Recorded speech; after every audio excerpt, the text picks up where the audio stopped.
AFMC arm forces medical college কি, কেন, কিভাবে? কারণ মেডিকেল ভর্তি পরীক্ষার পরই এএফএমসি পরীক্ষা থাকে এবং তোমাদের অনেকবার বলার পরও তোমরা এএফএমসি নিয়ে অনেক বেশি এক্সাইটেড, কি কিভাবে হবে, কি পড়বো। সো এএফএমসি কি, কেন এবং কিভাবে তোমরা এএফএমসি প্রিপারেশন নেবে সেটা নিয়ে আজকে শর্ট ভিডিওতে কথা হবে। তো চলো শুরু করে দিই ভিডিও। প্রথম কথা হচ্ছে যে আমাদের এএফএমসি বা আর্ম ফোর্সেস এএফএমসি পরীক্ষার মধ্যে দেখবা লেখা আছে AFMC and AMC admission test, মানে দুইটা পরীক্ষা কিন্তু এখানে একসাথে হবে। একটা কি AFMC arm forces medical college এবং এএমসি আর্মি মেডিকেল কলেজ, এই দুইটার একসাথে পরীক্ষা হবে। এই দুইটার বিশেষত্ব কি, দুইটা আর্মি পরিচালিত মেডিকেল কলেজ। এখন আর্মি পরিচালিত যে মেডিকেল কলেজ আছে AFMC arm forces medical college, এটা ঢাকাতে অবস্থিত। ঢাকার হচ্ছে যে কুর্মিটোলাতে এটা অবস্থিত। এখানে সিট সংখ্যা হচ্ছে 125 থেকে 150টা, অনেকে 125 বলে, অনেকে 150 বলে। 125টা সিট হচ্ছে যে এভারেজে এখানে থাকে প্রতি বছর। এইটা আর্মি পরিচালিত একটা সরকারি হসপিটাল, এটাকে সরকারি হসপিটালই বলা যায়, কারণ এটার খরচাপাতি অনেক কম। এর খরচাপাতি হচ্ছে যে 1.5 লাখ টাকার মতো, হচ্ছে যে ভর্তির সময় হচ্ছে 1.5 লক্ষ টাকার মতো লাগে। এরপর হচ্ছে যে মাসে মাসে কিছু ফি আছে, কারণ এখানে স্টুডেন্টদের হলে থাকতে হয় বাধ্যতামূলক। সো এটা আর্মি পরিচালিত একটা সরকারি মেডিকেল কলেজ বলা যায়। তাহলে এত খরচ কেন? এটা আর্মিরা পরিচালনা করে, অনেক ভালোভাবে পরিচালনা করে, এই জন্য হয়তো খরচটা এখানে একটু বেশি। সো এখানে দেখা যায় পড়ালেখার কোয়ালিটি মান আসলে অনেক ভালো, কারণ আমার ফ্রেন্ড সার্কেল অনেক ছাত্ররা এখান থেকে পড়ে বের হচ্ছে। আরেকটা হচ্ছে এএমসি আর্মি মেডিকেল কলেজ। এটায় 5টা আর্মি মেডিকেল কলেজ আছে টোটালি বাংলাদেশে, 50টা করে টোটাল 250টা সিট। এইটা হচ্ছে যে বেসরকারি। সো এইটার পড়ালেখা থেকে শুরু করে সব কিছু বেসরকারির মতো, এটার পড়ালেখার মানও বেসরকারির মতো, আর এটার পড়ালেখার মানটা সরকারির মতো। সো এই এএমসি বা আর্মি মেডিকেল কলেজে খরচ এবং পড়ালেখার মান দুইটাই বেসরকারির মতো। সো এই এএমসিতে পড়তে হইলেও কিন্তু তোমাকে এই পরীক্ষাটায় উত্তীর্ণ হতে হবে। সো এই পরীক্ষাটা কবে? এই পরীক্ষাটা আমাদের হচ্ছে 24 জানুয়ারি শুক্রবার আমাদের এই পরীক্ষাটা। পরীক্ষার মার্ক কত? পরীক্ষার মার্ক হচ্ছে 100। কোন কোন সাবজেক্টে পরীক্ষা?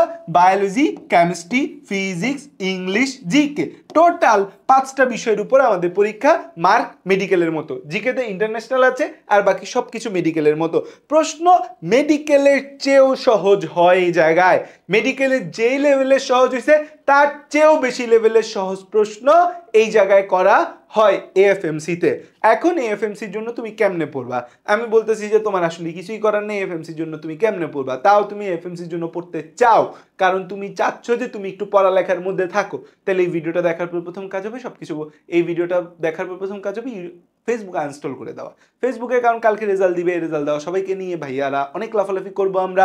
তুমি চান্স পাবা না, তোমার বন্ধুরা চান্স পাইছি পোস্ট দিবে, তোমার অনেক প্যারা লাগবে, তোমার পড়ালেখা হবে না। কিন্তু এএফএমসিতে মোটামুটি ভালো করতে চাইলে তোমাকে কালকে থেকে পড়াশোনা শুরু করতে হবে। সো দেখো আমি তোমাকে একটা ছোট্ট রুটিন করে দিই, যে দেখো তোমার হাতে কয়দিন সময় আছে, হাতে গুনে গুনে 1 2 3 4 5 দিন সময় আছে। তুমি অলরেডি যা প্রিপারেশন নিছো সেই প্রিপারেশনের উপরে ভিত্তি করে তুমি পড়ালেখা করবা। তাই প্রথম দিন যে আছে, যে 19 জানুয়ারি আছে আমাদের, এই 19 জানুয়ারি তুমি কি পড়বা, মানে কালকে তুমি কি করবা? কালকে তুমি 1 নাম্বার কাজ করবা, সাদা বের 1000 প্রায়োরিটি এমসিকিউ সমাধান করবা। আমার যে 1000 প্রায়োরিটি এমসিকিউর যে ক্লাসটা আছে, ক্লাস দেখবা। এইটা তোমার কালকে সারা দিনের কাজ। 1000 প্রায়োরিটি এমসিকিউর ক্লাস আমার টোটাল হচ্ছে 10টা ক্লাস আছে, 11টা ক্লাস আছে, 1 ঘন্টা করে তোমার টোটাল 14 আওয়ার লাগবে এই ক্লাসগুলো দেখতে। তুমি 14 আওয়ার সময় নিয়ে কাল সারা দিন হচ্ছে যে আমার 1000 priority MCQ solve class MCQ class করবা। কেন করবা? কারণ ক্লাসে অনেক কথা কইছি, তোমার মোটামুটি পুরো বায়োলজি বই রিভিশন হয়ে যাবে।